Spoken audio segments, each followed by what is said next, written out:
In this video, I'll be giving you the 2 highest return on invested capital activities that you could be doing within your e-commerce business as the founder, and it's not going to be what you expect.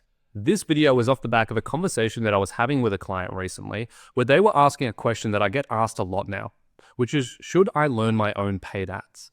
Because paid ads is the primary driver of customer acquisition for the business. It is a fundamental to scale the business over the long term.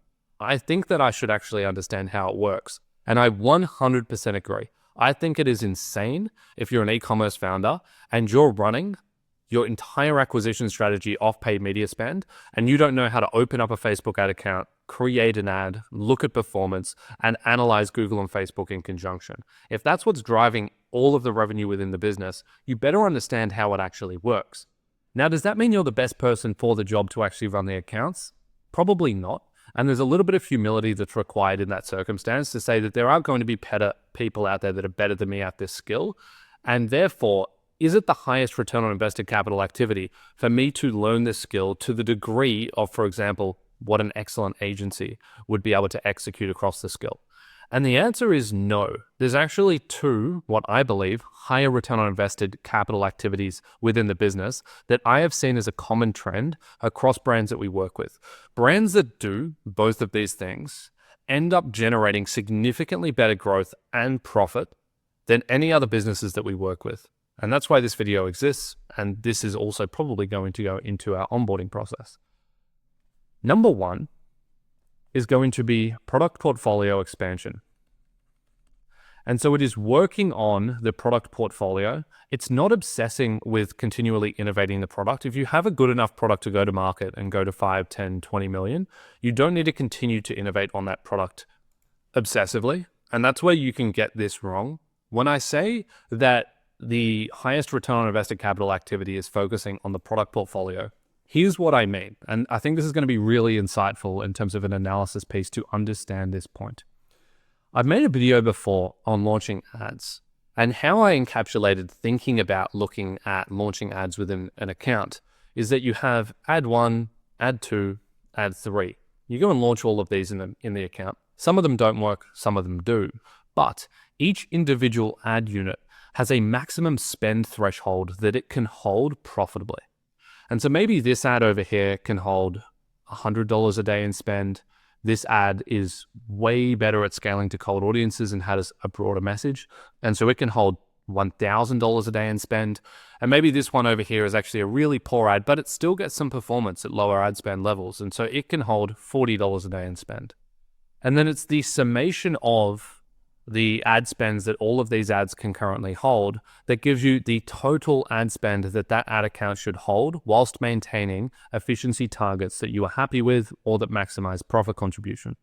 So that's a fairly easy concept to get your head around. And the obvious conclusion here is we need as much horizontal scaling here as possible, meaning we need as many ads as we can launch. And then ideally, we want to try to get as much spend through the ads, but not push to a point in which we're driving negative profit contribution. This exact same concept underlies products as well.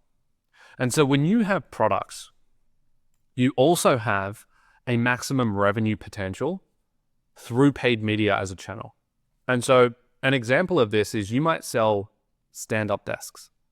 And stand-up desks, they have a total addressable market. There is a limit to how many stand-up desks you can sell to the Australian population or whatever country you might be targeting.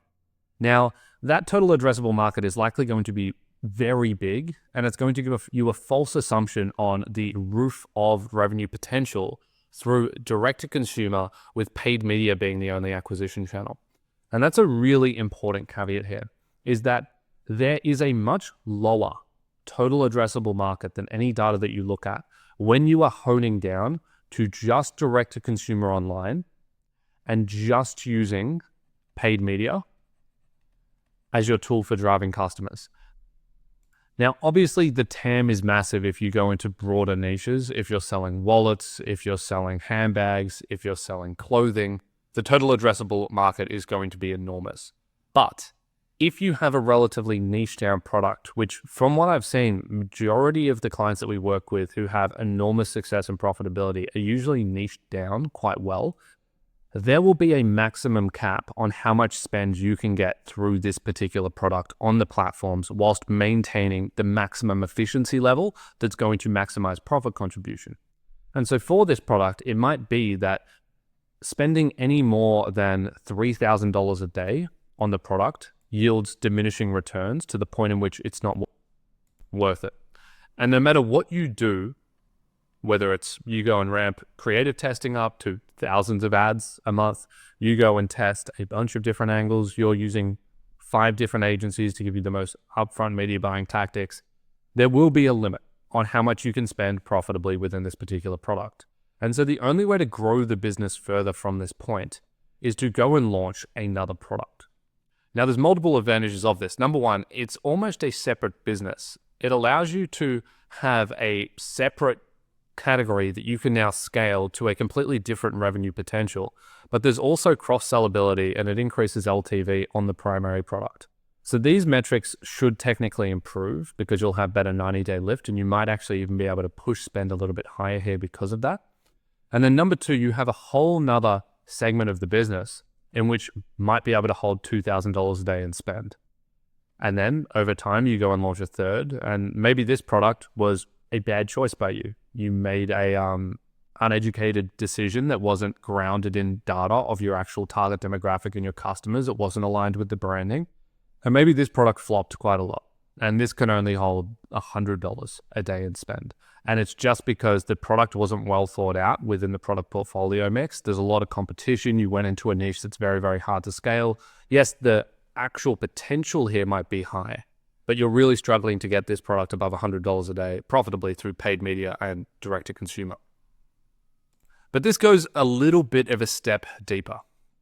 What you can do, and I've spoken about this in other videos, is that you can think about scale on the x-axis being spend and on the y-axis being acquisition MER. This can be MER, this can be ROI, this can be ROAS, doesn't matter. What will always happen is something like this. You'll have a logarithmic decline in efficiency as you scale up spend. And your goal, as in paid media, is to find, well, what is the optimal spend level on this graph that gives us the most profit contribution?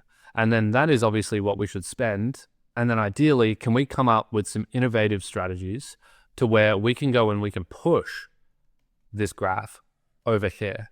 And so we can move the point of profit contribution maximization up to where we can now spend a little bit more and we can make a little bit more money. What ends up happening with brands that only have one product is you get to the point where you cannot spend anymore, but because you have revenue targets, because you have growth targets, you continue to try to squeeze spend into this product and push it past its maximum potential, and you just push negative profit contribution into the P&L and you make less money.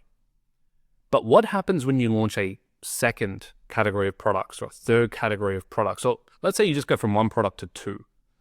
Is it provides you the ability to step back, actually just maintain maximum profit contribution on that particular product, and then go and launch a second product which you can push on. You can de-risk the business by having multiple product portfolios that you can be less aggressive on because these are going to contribute to the top line growth. So rather than growing through trying to squeeze spend higher in an environment that simply will not allow it, and you'll keep hitting your head against a wall going, why can't we spend $3,000 a day on this product at an efficiency that isn't eroding? Let's just churn through agencies. Let's just jump from agency to agency to agency to agency to try to solve this problem. Someone surely can figure out why we can't spend more. When I don't think that's the best ROIC for the founder in terms of an exercise. I don't think the best exercise is for you to just go to a different agency every 3 months and see who can get your spend from $2,000 a day to 2.5. I think a lot better of an investment of your time, energy, and effort is to go, all right, this product, we're happy it's generating $200,000, $300,000, $400,000 a month. We're happy with it. Cool. Can I, being thoughtful, understanding the target demographic, the customer, being so close with customer support as well, can I be thoughtful enough to create a second product that we can go and launch that can hold also $400K in revenue a month? And then this is going to give us all the growth for the year. and we're going to 2x the business off launching in a second product. That, in my opinion, is going to be a much more effective strategy for doubling the business than trying to squeeze a single product from 400 to 500. And I believe this is why, at least within Australia, if you look at the top 100, 200,000, maybe 2,000 direct-to-consumer e-commerce brands sought by revenue, majority of them are fashion. And why are they fashion? It's because they have 100 plus products and their product turnover is almost every 2 weeks. So they have new products coming in every 2 to 3 weeks, depending on the individual business and the model. And they have products going out consistently. And so because of that, they have such a wide breadth of products that can all hold a little bit of spend that then sum up to a high level of ad spend, which results in a high level of revenue. And so when you look at these brands, they're not spending all of their ad spend on one particular dress or one particular product. It is split over 50 to 100. And so when you look at the daily spend number of a fashion brand spending, call it $100,000 a month, it seems like, okay, they're spending $3K a day. That's a lot of money to be spending on just a fashion item. But it's not, because they have 100 products. And so they're technically probably spending $300 a day on each individual product. Sorry, I mean $30 a day on each individual product.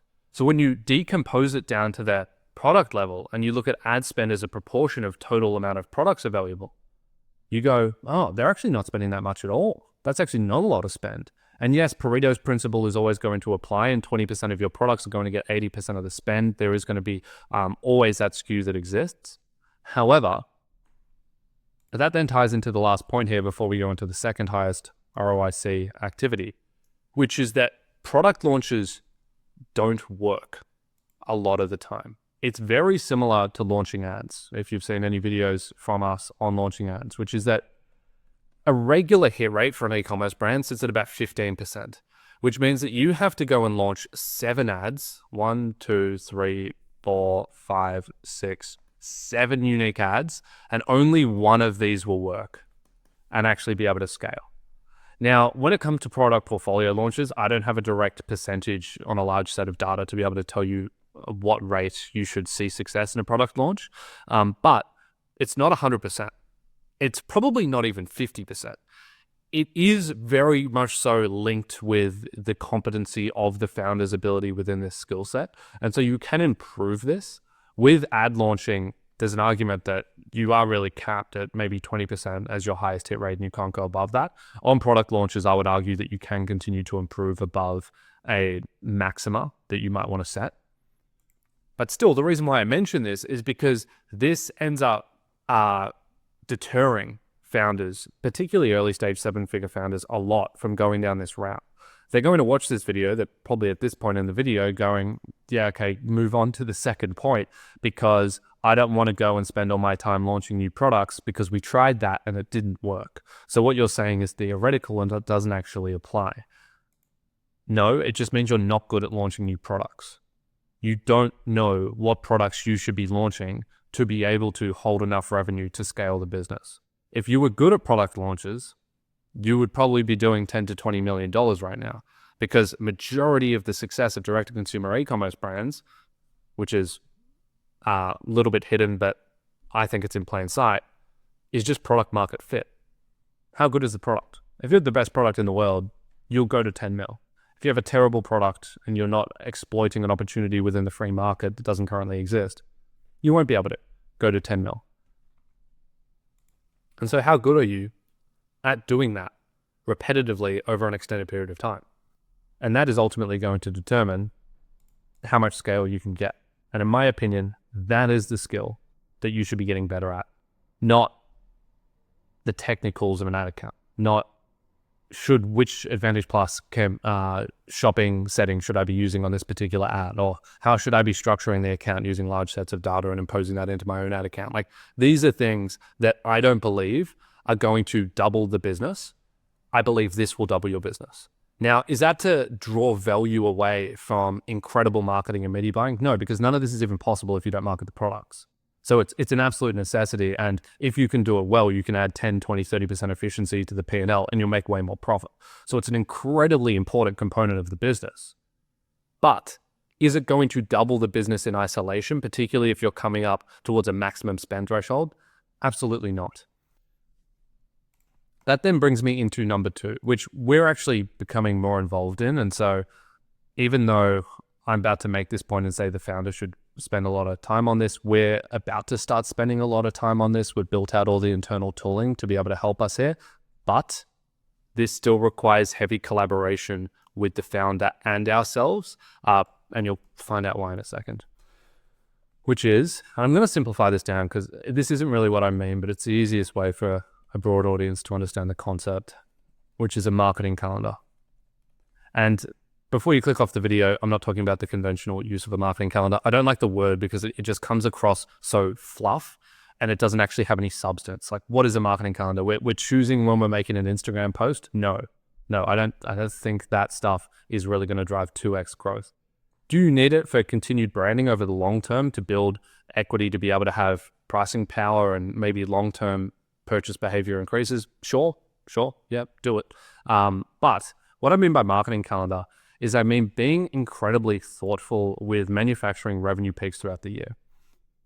And so the reason why this is an incredibly high ROIC activity from the founder is that often executing this well requires an intimate understanding of the business, an intimate understanding of the target demographic, an intimate understanding of the future product portfolio ideas that might be launched, and also an ability to execute in an operational level to get these things done. All of that generally can't be done by an agency at 100% effectiveness. Little bits of components can be, a lot of advice can be provided, discussions can take place. But for this to be done truly well, I don't believe that this could be outsourced. And I believe that the best person to do this with a very strong ROIC on the time is going to be the founder. And what are some examples of this? Well, this is being really thoughtful with, for example, sponsorships. So going outside of paid media and thinking about who within the industry, and let's say you're selling coffee, who as an influencer or who as a athlete, whatever it might be, who can we select that's going to resonate and represent the brand in a way that's going to directly hit our target demographic, reflect the values of the current customer base, and then allow for marketing to drive better outcomes and higher returns. Next one is obviously going to be exactly what we just talked about, which is product launch. So how are we thinking about product launches throughout the year? Are we placing them in months in which we're having revenue dips, in which we can manufacture revenue peaks to create more consistency and cash flow throughout the year? Why are we choosing these products? When are we launching them? How are we launching them? What is the approach here? Next one would be sales. So when are we doing sales? Why are we doing sales? How much contribution profit are we eroding? Are we looking at the entire marketing calendar? How does this tie into the positioning of the brand? Can we have thoughtful moments? So are there moments within culture, are there moments within the typical marketing calendar and events that occur within the year that we can connect to that's going to represent the brand well, drive up return on ad spend within marketing efforts? What's an example of that? A really easy example that I believe I used in another video was the Olympic Games. And so if you had a brand that somewhat could relate to this event or this moment in time in some capacity, you could have created a connection to this moment through your own media, through your own content, or through some kind of involvement, some kind of activity. The issue with this being external, with all of this being external, is that what makes this work the best is creativity, is doing stuff that other people haven't done before that really makes the brand unique and stand out. And it's also one of the reasons why this often isn't, and I'm not saying agencies can't do a good job of this, but I'm saying generally speaking, the reason why agencies can't create a really compelling marketing calendar and set up moments for you throughout the year is because it requires a unique idea. And what agencies are incredibly good at, one of the biggest value propositions of an agency, is incredibly large data sets, distilling down that information and making sure that you're on the forefront of whatever particular skill is being applied within the context of your business. So in the example of Facebook ads, we have access to over 120 Facebook ad accounts with X amount of ad spend and X amount of attributed revenue. And so because of that, we run split tests almost every 2 days, and whether split tests work or not will determine what we're going to do in your accounts and how we're going to move forward to maximize efficiency. When it comes to ideas within the marketing calendar, I can have the idea of we should connect to the Olympics in some way, and then that will get rolled out across every single client within the portfolio that can do this. Now, not to say that that won't work, not to say that that won't manufacture a revenue peak, but it won't keep you unique and super creative and differentiated from your competitors. And so to have really differentiated ideas that's going to actually separate you within your particular niche, it's going to require you to be incredibly creative in approaching how you can separate yourself with product launches, sponsorships, sales, moments in time, content ideas, community catch-ups, pop-ups, the list goes on. And so just to recap, the number one highest return on invested capital activity that I believe there is for the founder, and this isn't necessarily, when I say return on invested capital activity, yes, the activity, but also the skill. If you were the best in the world at this skill, you would have $100 million business. It's like a guarantee, because you would be able to perfectly pick the product that is going to crush it immediately out of the gates with a 5 to 10 return on ad spend that's going to resonate with the target demographic. You'll immediately go to the maximum spend threshold at the efficiency that you're happy with, and then you'll just grab another product, and then you'll just grab another product, and you'll just continue stacking revenue horizontally. And so the skill is really what you want to get better at, as well as actually executing on that activity. And then number 2 is the marketing calendar. This is something that people want to outsource, but I think it's one of the most important parts of a direct-to-consumer e-commerce business that provides differentiation within the market. Everyone's the same. Everyone's copying each other. Everyone's doing the same sales. Everyone's launching the same products in the same way, doing the same sponsorships, connecting to the same moments, just copy-pasting.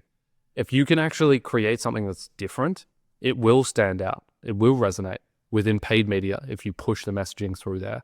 And it will create a brand that holds more brand equity than anyone else. And that will be realized in organic revenue. That'll be realized in greater MER and efficiency. And ultimately, you see the reward of this 1, 2, 3 years later in the percentage net number. Because it also presents itself in the people that want to work for you. If you have something different within the market, everyone wants to work here. They don't want to work at the competitors. And so it gives you advantages in every single way. And this is really a compounding factor that I think people overlook.